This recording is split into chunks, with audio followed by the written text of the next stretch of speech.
You've tuned into Bellingham Podcast Media for the week of September 3rd, 2017, episode 49.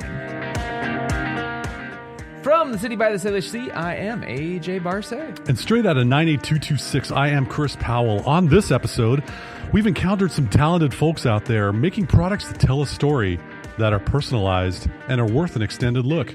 Skip aisle 6 in your big box retail store and check out some products worthy of your time and attention. And we have some unscripted insights in store for you as well. This weekend is the 135th anniversary of a, quote, working men's holiday. So whether you work in an office or from home, this weekend's for you. So let's get the Labor Day weekend party started. This is Bellingham Podcast. 135th? You had to look it up? I looked this stuff up. This is what I do, amigo. How's it going? It's going good. How you doing, Chris? Oh, you know, like the 1985 solo album from David Lee Roth, I Am Crazy from the Heat. Wow. Yes. So, Chris, what are we talking about this episode? We are diving into the crafter world, those that make goods and products that have a soul to them, have a life to them, have a personal touch that is not manufactured in some kind of big old corporation warehouse and such. This is like the homemade goods, if you will. The goods that are homemade yes. goods. And with some of these products, we're going to focus on maybe 3 or 4 types of materials. Leather, wood, and metal. Aluminium? Perhaps, depending on what kind of metal you prefer. But AJ, you've got leather on the brain. I do have leather on the brain. Anybody who's listened to the show for, 49 episodes, shouldn't find this first pick any shock. Found leather goods in Fairhaven. They moved locations, so if you knew where their suite was before, go one floor higher. Nikki runs Found Leather Goods down in Fairhaven, and she's my go-to. Like, matter of fact, if I reach in my pocket, my everyday carry.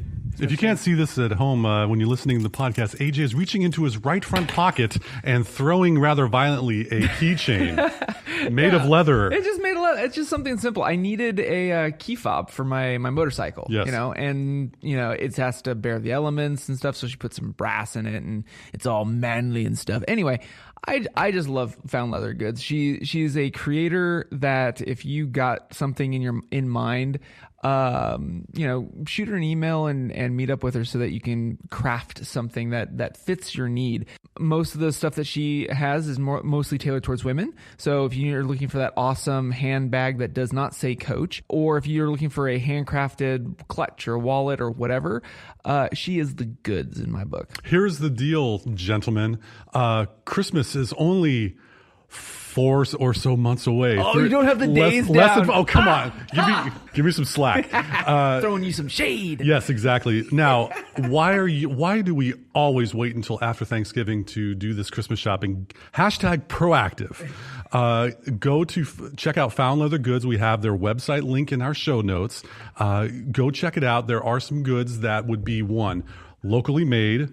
In Fairhaven. In Whatcom County, y'all, that tell a story, and the owner. So there's a personal touch to that. Check out Found Leather Goods in Fairhaven. Yep. So the other one that I have is I think this thing has been with us since the first episode. Passions Leather on Amazon. Mm-hmm. It's a goat leather satchel, and this thing just has been abused. I have not taken care of this thing. And for 5 years, it looks like it's been worn for 5 years. This thing is strapped to my side as I ride in every morning on the motorcycle. Like, this thing is not babied. All the zippers still work. All the snaps still work. All of the brass has kind of been rubbed off, so it's kind of now showing silver. It has a patine to it. It's got a patine.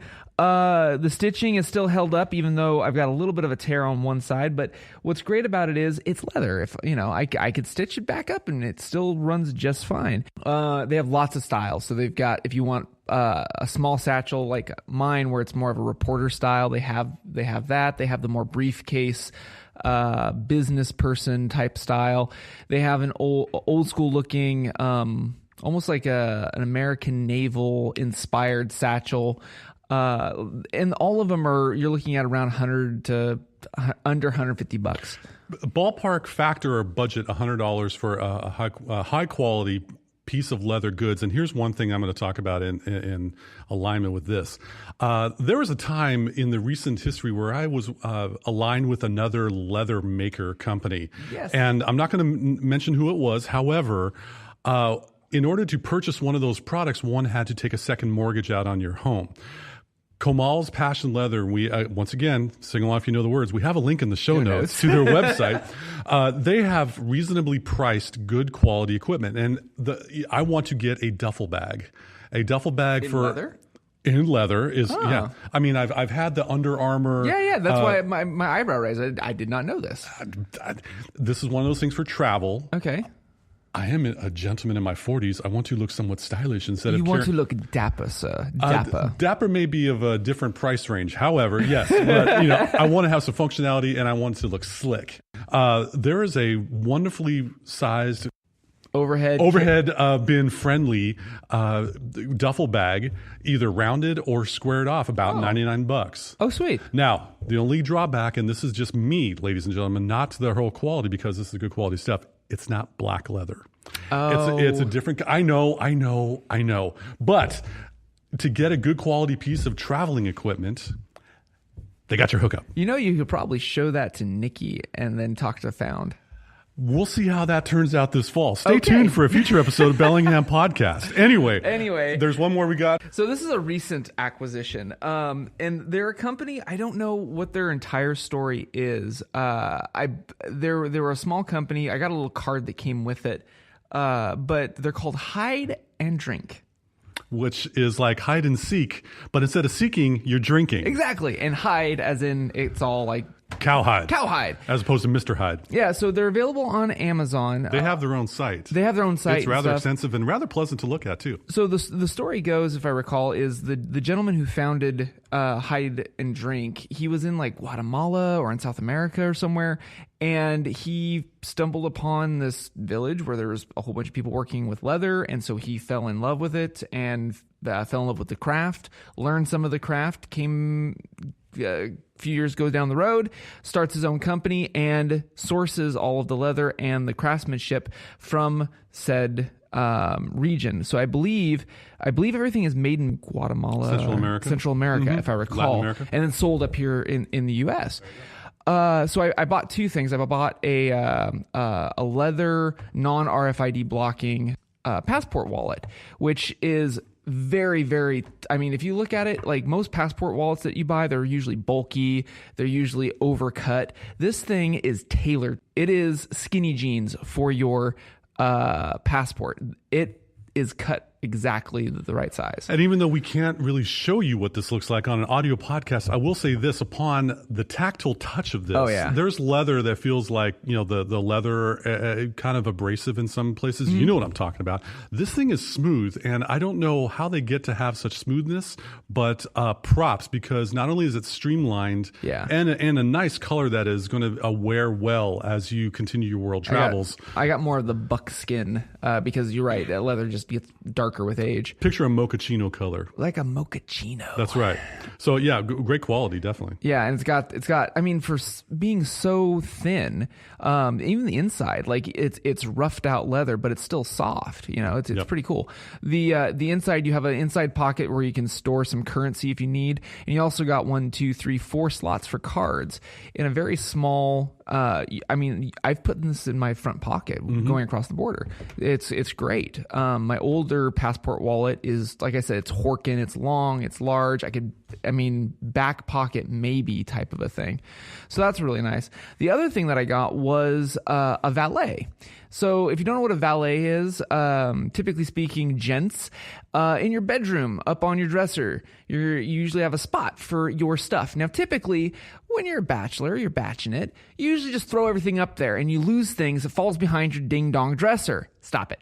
So you get a valet. It's basically, some people use like a dish. I like leather. So typically speaking, it's made either out of leather or wood, and it kind of looks like a square with pinched corners.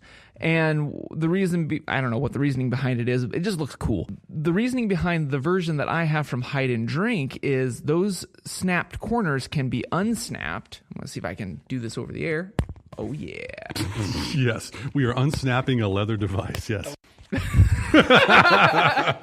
Anyway, so it unsnaps, and on the inside, as opposed to it just being plain leather, it has two flaps. One on one side, it has a loop for a pen or a pencil, and the other side has enough room that you could put maybe some, like a small field note, but it's intended so that you could basically have it as a roll for carrying pencils or documents, receipts, that type of thing. Picture a checkbook holder, but a little bit larger. Yeah. So I just liked the idea behind it. I mean, it's multifunction. It lives on my dresser at home, but my wife and I, when we go traveling, we're going to basically use this as the carry-all for receipts. Whether it's for business or for pleasure, and throw everything in there. And then when we get to the hotel or Airbnb or wherever we're at, pop it open and throw our stuff in there so that when we check out of the room, we don't ever forget anything. This is a great way for these valets or change of containers or throw your stuff. It helps eliminate that question, where did I put my fill in the blank? Yeah. And to have a sacred space, and I know sacred is kind of a misnomer in this case, but having a dedicated space in your bedroom that looks good, why not? Hideanddrink.com, I think, is the website name. Once again, sing along if you know the words. We got a link in the show notes. So anyway, as you were talking about Hide and Drink, the gentleman who does Hide and Drink, or maybe folks that are part of that, they learned a craft. They went and learned how to make these leather goods. Yeah. There's something relating to that as we go to our next material, which is wood. Now, I'm going to ramble for a little bit, but this all has a point as talking about learning a craft. Chris, you always have a point. I've tried to, at least. And it's usually pretty good. Well, I'll do what I can. So there's a nonprofit here in Whatcom County called NuVision Soccer. And NuVision Soccer works with boys in Tanzania, Africa, aged 12 to 20. Their mission is to try to give these boys that really we're in fairly extreme poverty, give them a way to get out of the opportunity for joining gangs or other types of horrible human things that could happen by getting them into playing soccer and also going to school. And it's been a very successful nonprofit. Nate and Jill Graff are the founders and the leaders of NuVision Soccer. Full disclosure, I'm friends with them, and no, this is not a plug for them, but they're a worthy company anyway, so you should probably check them out. Hi, Nate and Jill. Y'all are the goods. Now, what does NuVision Soccer in Tanzania with young men playing soccer have to do with wood? Well, let me tell you. In Tanzania, the idea was created by Nate, the head of NuVision Soccer. In Tanzania, they have a lot of valuable wood in trees. Wood that we can't get up here, right? Wood that cannot be exported out of Tanzania in log form or something. It needs to be made into a certain other material and then sold for it to be shipped. Cool. And the idea came to take some of this very rare Tanzanian wood. I'm picturing like a Marvel a Tesseract type material, except wood. And they're making an acoustic guitar out of this. They worked with so Nate and NuVision Soccer worked with a fine gentleman here in Whatcom County named Andy Beach, who owns his own guitar company, has been a rock star in the past. He built Prince's signature guitar. If you can think back to the Super Bowl, remember that weird looking guitar Prince played? Yeah, Andy created that one for him. Working with Andy, they taught this young man who really did well with working with wood, taught him how to make a guitar, and they're making a fleet of handmade Tanzanian acoustic guitars. The materials are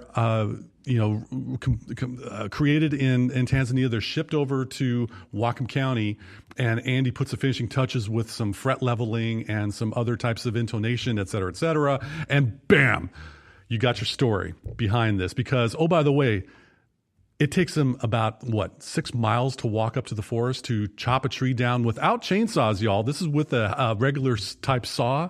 I heard the story about this. It's magnificent and staggering what work goes into these guitars. Anyway, big fan of NuVision Soccer. They're calling it the NuVision Glory, which is their marketing name for this acoustic guitar. Check out NuVision Soccer. We got a link in the show notes.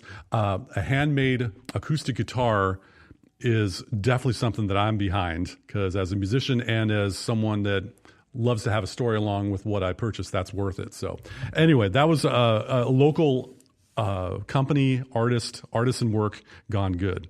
So but we got one more wood thing going on, right? Well, before we do that, we should probably mention that before there was wood, there was the air. And with the air, you've tuned into Bellingham Podcast on KMRE 102.3 FM. Low power Community radio here in Bellingham, Washington. Thank you very much. And so now let's talk about ArtWood, I believe. Yeah, ArtWood is I'm going to call them a gallery and a resource. So they're in Fairhaven as well.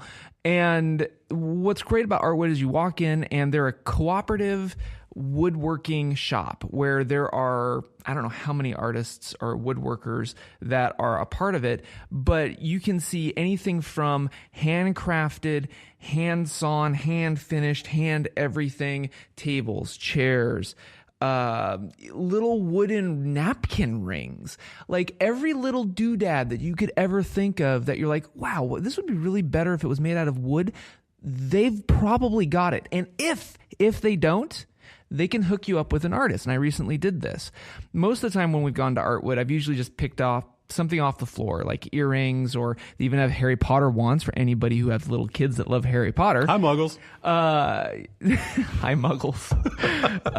Anyway, what's cool is that my wife and I were looking for a very special gift for a good friend of ours who was getting married, and they didn't have anything like it. So my wife talked to the owner of the shop, and they put out the call among their co-op, and we found an artist. And he went out, got a slab of wood that met the requirements, and made this piece that we were then able to give to our good friends for a wedding present. And the whole process took, a couple of weeks for something handcrafted, one of a kind. Literally, it's one of a kind. There's only one chunk of wood that's ever going to be like that. And it was a great process. It was reasonably priced. It wasn't take out a mortgage, but it was not something you would ever be able to, one, purchase on Amazon, or two, it's above Amazon pricing. So. All right. So ArtWood here in Bellingham. Yeah. Well, in Fairhaven. In Fairhaven, yes. Yeah. It seems to be that Fairhaven is the place for craft work in a lot of ways, yes. So. Yeah.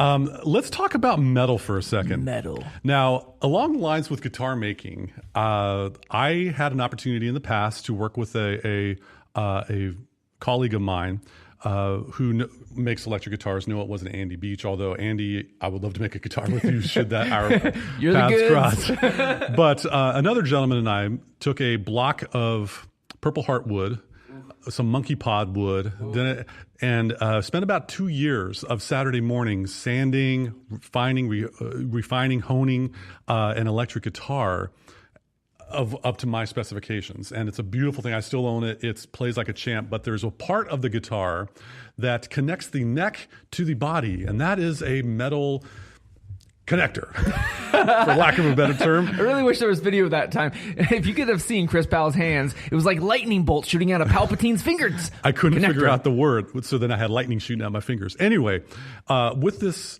connector, it's a block of aircraft aluminum. And I wanted to have something special for this because it was shaped and honed to be able to match as I'm reaching those high register frets really quickly. I didn't want to, I went to a place in town that was able to make an inscription on this aircraft aluminum. Mm-hmm. And in 2013, I did this, and it was at Bei Engravers. Yeah. And when I saw you had this one on our notes, I'm like, I got a connection with that. So Bei Engravers in town here in Bellingham, got the website, beiengraving.com, I believe is a website. What's so special about Bei Engraving for you? I sought them out because I needed a watch back engraved with a custom vector graphic, and it came out gorgeous. I was able to take a piece of vector art that I drew, and he was able to etch it onto a good silver dollar sized watch case back. And that's the reason why I had them in here is in today's day and age, even though you buy something off of the Glamazon, let's say you buy a Seiko for that special someone, get it personalized. It's one of those things where you can take something ordinary and make it extraordinary by taking something and getting it engraved or putting something personalized on this thing. And that's what I wanted to bring up metal, because metal is really hard. Like we were talking about wood and leather, and that's things most people can craft out of. But for things like metal, things that are already pre-made, like a pocket watch or a wristwatch or a knife or a locket. Take it to a local engraver. And you and I are kind of agree, like, Bei Engravers is kind of the best in town. Think about this, ladies and gentlemen. You have iPhones, you have Android phones that you carry around every day. What if you were to find some kind of case that was metallic in nature? Or wood, thank you very much. There are a number of places online or around, but if you get the personalized touch. Yeah. You've got something that you can, it's a conversation topic. I think this holiday season, we might be talking about this in future episodes, but we're going to go for a personalized Christmas. Sure. As opposed to 4 a.m. on Friday after Thanksgiving to go to your typical big box retail store. So what else do we have for the craft click that you got up your sleeve? So the last one is just a shout out. I recently acquired a new watch strap supporting a different podcast, the Grey NATO. They partnered with a company called Toxic NATOs, and I've heard them before. And they're reasonably priced. It's a NATO. But for some reason in the watch community, everybody loves this brand of watch strap. So anyway, there was an opportunity for me to be able to support the Jason Heaton and James Stacy and their show. So I threw down and I got my official Grey NATO, and it's a toxic strap. And I have to say, I get what a lot of people talk about with this thing. The hardware is stellar. The nylon's actually not a rough finish. And it rides with me on my motorcycle every morning, so that's a plus. The buckle, it's a spring bar buckle, but it's also drilled out, so it's easy to change out if you need to. And on top of that, as I was looking at Toxic NATO's site, I believe it is a veteran-owned business. So I just wanted to give him a shout out. He's not local, but a veteran-owned business who does watch straps, I think, is the goods. I think you got the checklist of all the things that we approve of as we are considering a purchase for something in our life. I'm taking a hard look at that. My first question is, do they have it in black? I believe he does do it in black. Well. And also, the buckle is wide enough that you can engrave. Oh. Just saying. So, yes, that's definitely worth a look. And we got the link in the show notes for you for Toxic NATO. So, Chris, I believe it is now time for this new bit that you've created called Unscripted Insights. That's right. 2 weeks ago, we tried an experiment, and you asked, do we have a theme for this? And I said, no. We took last week off. And so, without further ado, dun, dun, dun, dun, dun, dun. Unscripted Insights. Dun, dun, dun, dun, dun, dun. Here we go. I don't know. I was just coming up with something off the top of my head. We'll work on that. Yeah, we'll work on that. If you have any suggestions for a theme, you can always give us a shout out at #Bellingham Podcast if you want. All right. So the object of this game or this bit is where I ask AJ a question and he has no idea what the heck I'm going to ask. He has to give his raw, unscripted response and then reciprocate to me as well. Are you ready, AJ? Indeed. So, AJ, my question for you is, you have committed a horrible crime, and the judge says, AJ, I'm sentencing you to death. You're on death row. The governor says, AJ, you are allowed one last meal. And you tell him, in Bellingham, I want my last meal to be...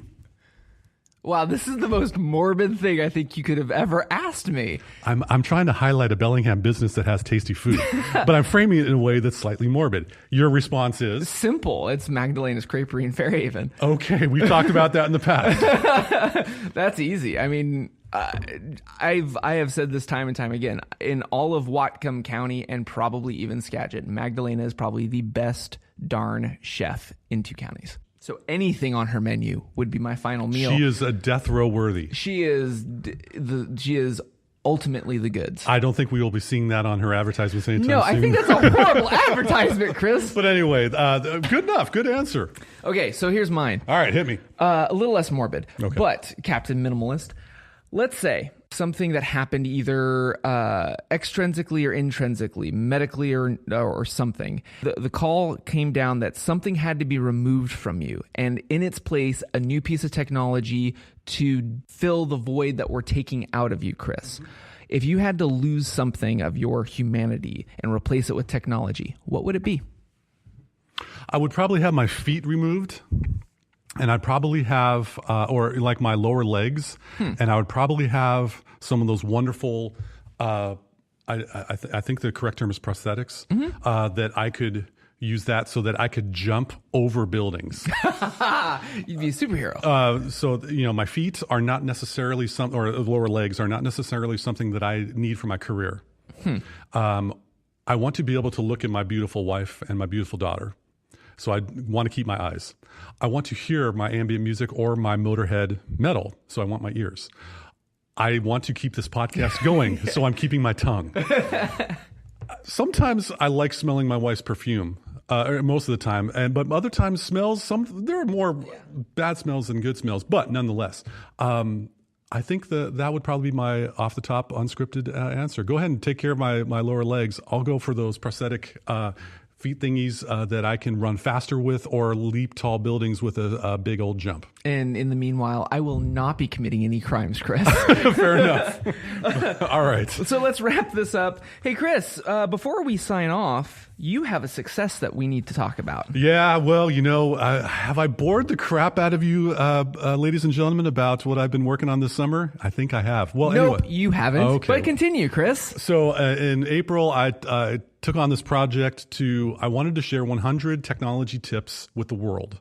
Things that I've found, or tips that I've found that help out clients of mine, or what I see people having stress with their technology life. And so I was able to publish 100. Actually, all things, full disclosure, I got 99.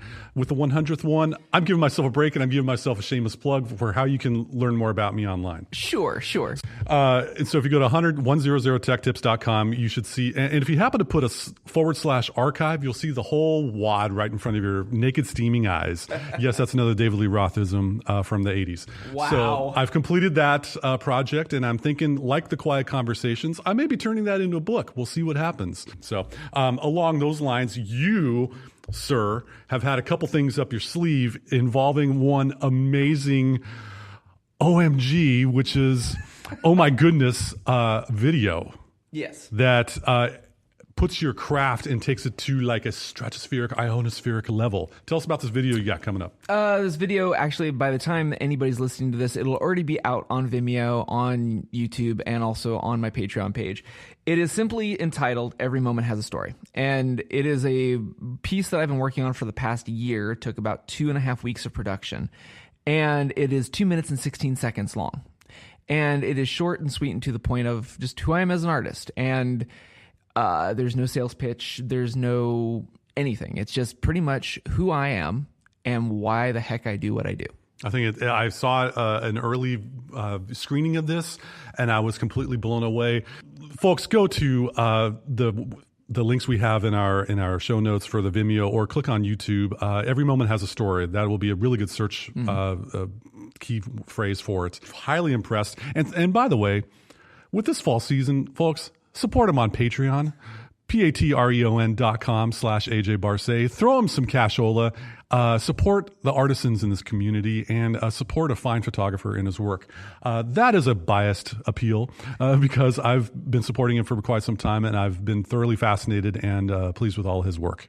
So, thank you, Chris. And with that in mind, I have one last thing I wanted to throw out. I'll be mentioning it again, but on September 24th, all around the world, there is going to be roughly about 3,600 motorcycle riders who are going to be dappering up and riding in different cities across the world for what's called the Distinguished Gentleman's Ride, or the DGR. The DGR. And I've been keeping my eye on this group for the last 5 or 6 years, and I've been meaning to want to do it. And this last year, because of friends and family and colleagues who have had to deal with cancer and mental health issues, I have joined the Gentry. That's the group of these people. I'll be riding in the Vancouver, Canada ride on September 24th, and I have a link in the show notes if you want to support. It's not supporting me; it's supporting the Movember Foundation.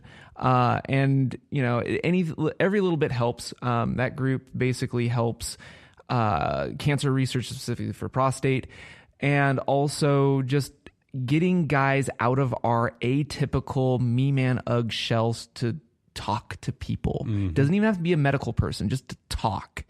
suicide prevention, all that other jazz. It's a great cause, and I am glad to be dappering up to ride with my fellow brothers and sisters in the gentry. I was very happy to hear you do this because, we yuck it up here on Bellingham Podcast, and we have a good time, but this is definitely a serious topic. All of us know someone that has been touched by cancer, especially males. And we haven't discounted you females as well, but in this one, to be able to ride with a bunch of other gentlemen in suits and women, there's also women that are dappered out. Yes, that is such a great idea, such a great opportunity. As I say to all of my friends who ride a motorcycle, do be careful. Yeah. So that's more to come on that. More to come. Stay tuned, folks. We'll talk more about that later on. That wraps up for this edition of Bellingham Podcast. Thank you again for listening to us, rating us, reviewing us on the iTunes, on the Google Play, on the SoundCloud, on the YouTube, on the Spreaker, and anywhere else the heck you like to listen to me and Chris. If you're in the Bellingham area, be sure you tune to us on KMRE 102.3 FM. Low power community radio here in the heart of the city of subdued excitement. On that note, from the city by the Sailor Sea, I am AJ Barcet. And I don't have a catchy, clever filler. I'm Chris Powell. Thanks again for joining us once again on the Bellingham Podcast.